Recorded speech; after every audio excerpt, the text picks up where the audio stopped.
JEE mains 9 अप्रैल 2024 shift में आया हुआ है बनरल थ्योरम का एक सवाल है जिसमें आपसे पूछा गया है सम ऑफ कोफिशिएंट के बारे में। दो टर्म के आपके कोफिशिएंट का सम पूछा गया है एक बनरल एक्सप्रेशन का। तो बनरल आपको गिवन है, लेकिन थोड़ी स्टेपिंग आपको समझ में नहीं आ रही होगी, तो मैं आपको सिंपल लिख के दिखाता हूँ।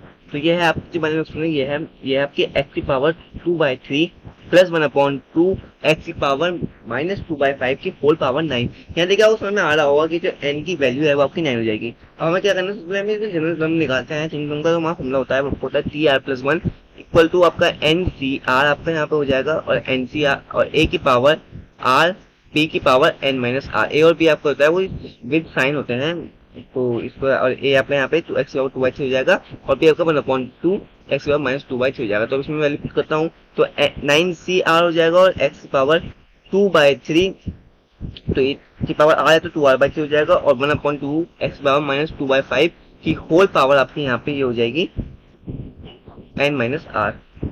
तो इस एनसीआर जो आपको बाइनरी कोफिशिएंट होता है, लेकिन इसमें यहाँ पे पूरा सम ऑफ कोफिशिएंट बोला गया है, तो आपको 1/2 जो आ रहा है ये आपको टू की पावर N-R को भी आपको यहाँ पे लेना होगा।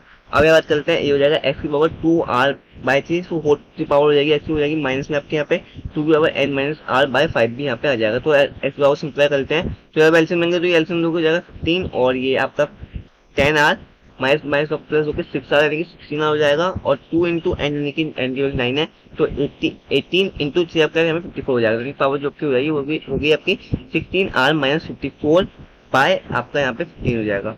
तो जब हमें पहला जो टर्म आपसे कही गई वो आपसे कही गई एक्स की पावर 2/3, तो जो हमें 2/3 की वैल्यू मतलब इसके 2/3 आपको पावर बनानी है, तो 16r-54/15 को आपको 2/3 के इक्वल लग देना है। आपको यहाँ पे सिंप्लाई करेंगे तो फिर यहाँ पे आपका ये बचेगा 5 और ये इंटू 10 हो जाएगा, और इक्वल टू 64 आपका यहाँ पे हो जाएगा, और आर की वैल्यू अपनी यहाँ पे आ जाएगी 4। तो अब इस वैल्यू को हम जब पुट करेंगे तो NC4/2 की पावर N माइनस यानी कि 9-4 यानी कि 12/5 यानी कि 32 आपका यहाँ पे हो जाएगा। 9 factorial upon 5 factorial into 4 factorial into आपका 12/5 यानी कि 32 आपका यहाँ पे हो जाएगा। तो अभी इसे सिंप्लीफाई करते हैं तो 9 इंटू 8 इंटू 7 इंटू 6 और अपॉन में आपका 4 इंटू 3 इंटू 2 इंटू 1 आपको करने की जरूरत नहीं है, यहाँ पे 5 आप यहाँ पे लिख सकते हो।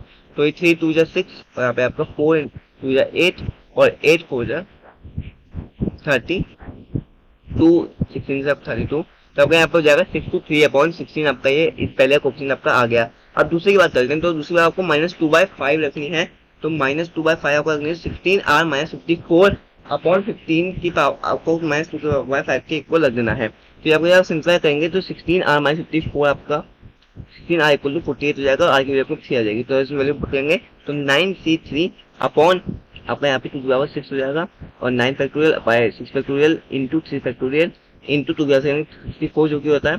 तो इस वैल्यू हम पुट कर लेते हैं, तो 9 factorial 9 into 8 into 7 upon 3 into 2 into 1 जो आपको है 64। जब इसे सिंप्लाई करोगे तो आपको हो जाएगा 21/16 आपका यहाँ पे हो जाएगा। तो हमसे पूछा गया था सम, तो हम दोनों का सम कर देंगे, तो वो आपको हो जाएगा 63/16 प्लस 21/16। तो जब हमने इसे प्लस करा तो आपका ये हो गया 84/16, जो कि 4 के टेबल से डिवाइड हो जाएगा। तो अब आपका यहाँ पे आंसर होगा 21/4, जो कि आपका यहाँ पे करेक्ट ऑप्शन है। तो ये आपका ऑप्शन यहाँ पे ए। तो ऐसी वीडियोस के हमारे चैनल को सब्सक्राइब करना मत भूलिएगा।